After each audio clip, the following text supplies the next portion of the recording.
রোজা বা সিয়ামের কিছু শিষ্টাচার আছে, আদব বা শরীয়তি নীতিমালা আছে। সে নীতিমালাগুলিকে উলামায়ে কেরামগণ দুই ভাগে ভাগ করেছেন, ফরজ নীতিমালা আর সুন্নত মুস্তাহাব নীতিমালা। ফরজ শিষ্টাচার, ফরজ আদব কায়দা, রোজার আদব কায়দা কিছু ফরজ, আর রোজার সিয়ামের আদব কায়দা কিছু হচ্ছে সুন্নত বা মুস্তাহাব বা নফল। দুটোরই খেয়াল রাখবেন, তবে ফরজগুলি অবশ্যই পালন করতে হবে। আদব কায়দাগুলি কি হতে পারে, প্রথম আলোচনা করি। শেখ আল্লামা ইবনে উসাইম রহমতুল্লাহ আলাই এই বিষয়টি নিয়ে আলোচনা করেছেন। তার একটি সুন্দর কিতাব রয়েছে, মাজালিস ও শাহরে রমাদান, মাজালিস ও শাহরে রমাদান। তাতে 30 দিনে 30টা বিষয়ভিত্তিক আলোচনা রয়েছে। কিতাবটি আলেমদের জন্য অত্যন্ত সুন্দর। তা আলেমদের জন্য যদি এত সুন্দর হয়, তাহলে সাধারণ জনগণের জন্য কত সুন্দর যদি বিভিন্ন ভাষায় অনূদিত হয়। এই কিতাবটিতে তিনি লিখছেন যে এলামু আন্না লিসিয়ামে আদাবান কাসীরা, জেনে রাখো যে সিয়ামের রোজার অনেকগুলি আদব কায়দা আছে, শিষ্টাচার বা নীতিমালা আছে। লা ইয়াতিম্মু ইল্লা বিহা, যদি এই আদবগুলির খেয়াল না রাখেন তাহলে রোজা পূর্ণতা লাভ করবে না। ওয়ালা ইয়াকমুলু ইল্লা বিল কিয়ামি বিহা, সেগুলি যদি যথাযথ আদবগুলি সম্পাদিত না করেন বা সম্পাদন না করেন, তাহলে আপনার রোজা কমপ্লিট হবে না, ইনকমপ্লিট, অসম্পূর্ণ থাকবে, রোজাতে ত্রুটি বা ঘাটতি থেকে যাবে। ওয়াহিয়া আলা কিসমাইন, সেই আদবগুলি হচ্ছে দুই ভাগে বিভক্ত, আদাবুন ওয়াজিবা ও আদাবুন মুস্তাহাবা। কিছু ওয়াজিব ফরজ আদব কায়দা আর কিছু সুন্নত মুস্তাহাব আদব কায়দা। যেগুলি হচ্ছে ফরজ আদব কায়দা সেগুলি দুই রকমের আছে, সেগুলি আবার দুই রকমের আছে, ইতিবাচক আর নেতিবাচক। ইতিবাচক মানে পজিটিভ। কিছু আদব কায়দা আছে যেগুলো পজিটিভ মানে করণীয়, করতে হবে আপনাকে, রোজা রাখলে ওই কাজগুলি কি করতে হবে, ফরজ করা। আর নেগেটিভ মানে কিছু এমন আদব কায়দা শিষ্টাচার আছে, রোজা রাখলে ওই কাজগুলি থেকে বেঁচে থাকতে হবে, নেগেটিভ না করতে হবে, সেগুলি করা যাবে না, হারাম, নাজায়েজ, রোজা দুর্বল হয়ে যাবে। রোজা ভঙ্গের কারণ না, রোজা পুরো নষ্ট হবে না, কিন্তু রোজা অত্যন্ত কমজোর দুর্বল হয়ে যাবে সেগুলো থেকে বেঁচে না থাকলে। বলছেন যে ফরজ যে আদবগুলি রয়েছে সেগুলির ইতিবাচক হচ্ছে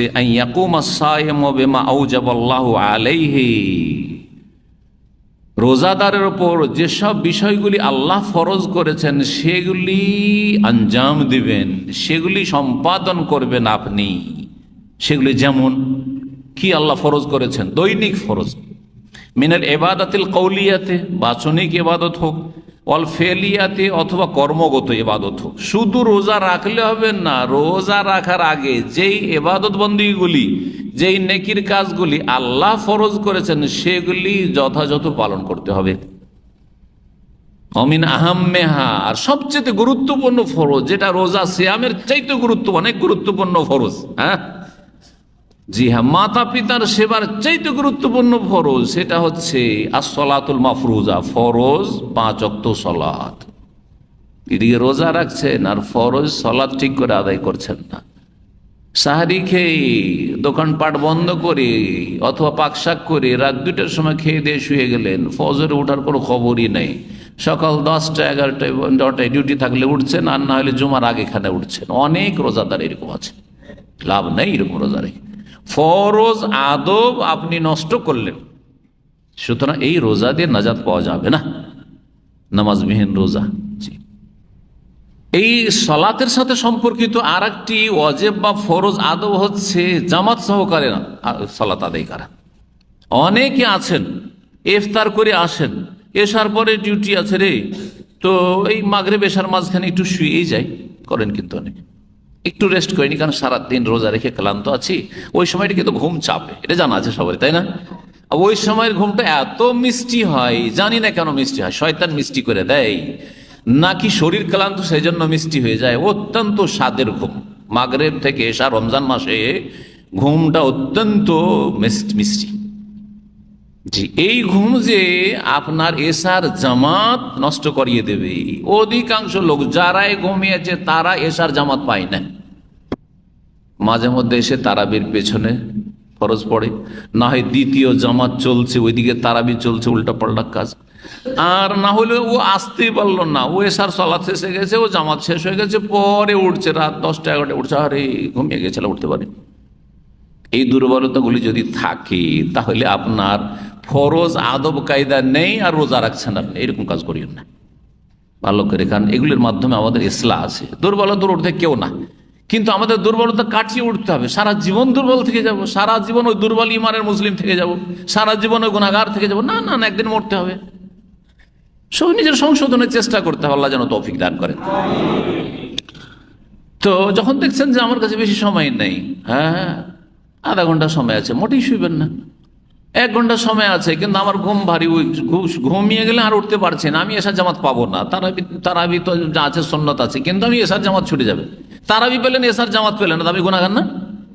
অনেকে তারাবির বেশি গুরুত্ব দেয়, এটা আমাদের দেশের অজ্ঞতা যে তারাবিরই বেশি গুরুত্ব, তার কাছে জামাতের গুরুত্ব নেই। অথচ জামাতে সালাত আদায় করা ফরজ, আর তারাবি পড়া হচ্ছে সুন্নাত। যদিও সুন্নাতে মুআক্কাদা ওলামারা বলেছেন, কিন্তু সুন্নাত তারপরেও। মাল জামাত ফিল মাসাজিদ, সময় মতো সময় পার করে নামাজ পড়লে হবে না, মসজিদে এসে পুরুষদেরকে জামাতে নামাজ পড়তে হবে। এগুলি হচ্ছে আদাবে ওয়াজিবা, ওয়াজিব ফরজ শিষ্টাচার বা আদব কায়দা। সারা বছরের আর বিশেষ করে রমজান মাসে, রমজান মাসেই যদি আপনি নামাজ ঠিক না করতে পারেন, রমজান মাসেই যদি জামাতের হেফাজত না করতে পারেন, তো কখন সংশোধন হবে, কখন জীবনের সংস্কার হবে, কখন ইমানি উন্নতি হবে, কখন আপনি জান্নাত হাসিল করতে পারবেন, জাহান্নাম থেকে ছাড় পাবেন, রমজানে যদি জাহান্নাম থেকে ছাড় না পান। জি, ফাইন্না যালিকা মিনাত তাকওয়া, এটা তাকওয়ার অন্তর্ভুক্ত। রোজা রাখছেন কিসের জন্য? লাআল্লাকুম তাত্তাকুন, তাকওয়া অর্জনের জন্য। আর তাকওয়া মানে বেঁচে থাকা। আপনি কাবিরা গুনাহ করলেন, আপনি টাইম পার করে দিলেন, অথবা জামাত ছেড়ে দিলেন, অথবা এক নামাজই পড়লেন না, এক রক্ত পার হয়ে চলে গেলে, এইভাবে কাজ আল্লাহ কবুল করবেন না। তাকওয়া হচ্ছে যে আপনি গুনার কাজ থেকে বেঁচে থাকবেন, ফরজগুলির হেফাজত করবেন।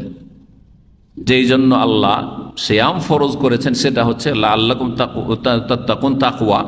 আর তাকওয়ার অন্তর্ভুক্ত হচ্ছে জামাত সহকারে সালাত আদায় করা, ওয়াক্ত মোতাবেক সালাত আদায় করা। জি, আর সালাতের ক্ষেত্রে হেফাজত করা, সালাতে কোনো রকমের ত্রুটি না করা ইত্যাদি। যদি কেউ সালাত নষ্ট করে, বলছেন শেখ ইবনে উসাইমিন, ওয়া ইযাতুস সালাতি মুনাফিন লিতাকওয়া, যদি কেউ নামাজকে নষ্ট করে, টাইম পার করে দিল, জামাত নষ্ট করে, তাহলে এটা হচ্ছে তাকওয়ার পরিপন্থী, তাকওয়ার উল্টো কাজ, তাকওয়া বিরোধী কাজ। ও মুজিবুল লিল উকুবা, আর এটা আযাব শাস্তির কারণ। আমরা অনেকে বুঝি না, মনে করি যে চোরের শাস্তিটা শাস্তি, জেনাকারীর শাস্তি শাস্তি, মদখোর যদি কোথাও বিপদ আপদে পড়ে তো ওর শাস্তি, তাই না? সামাজিক অপরাধ করেছে, ক্রাইম করেছে, আর ধরা খেয়েছে, আর জেল খাটছে, শাস্তি, হ্যাঁ শাস্তি পাচ্ছে। হ্যাঁ, হিরোইন, গাঁজা, অমুক তমুক, এগুলোতে ধরা খেয়েছে, শাস্তি, জেল খাটছে, শাস্তি।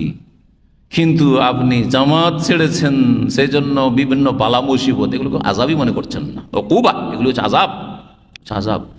আল্লাহর আযাবের বিভিন্ন কারণ রয়েছে, তার মধ্যে ফরজে ঘাটতি করা হচ্ছে আল্লাহর আযাবের কারণ, হারাম না যায় যে লিপ্ত থাকা হচ্ছে আল্লাহর আযাবের কারণ। মুজিবুল লিল উকুবা, পজিটিভটা হইল, তাই না? ইতিবাচক, ফরজগুলি ঠিক রাখবেন।